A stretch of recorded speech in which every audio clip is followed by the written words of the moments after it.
So today we are going to go get some supplies for Brian's car. He dropped off some fluids for me to change, gear oil, coolant, what have you. But the gear oil that he brought, I don't necessarily trust it in the center diff and rear diff. So I'm gonna go to Summit Racing and get the correct fluid. And yeah, we're gonna kill two birds with one stone. The clutch break-in period with some normal street, everyday driving. And we're gonna go get the fluid that he needs to swap out the gear oil in the diffs. And yeah, I'm just getting a little breakfast here before I head out, and gotta go to work later. So hopefully it's a quick trip.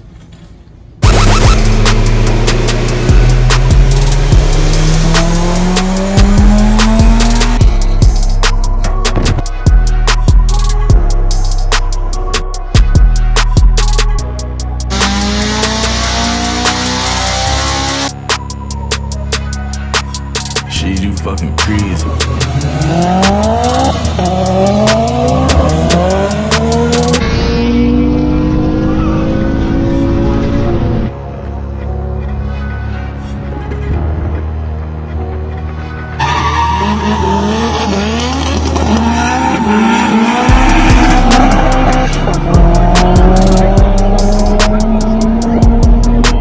Shit, you fucking crazy.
It's not a game, it's a rich thing.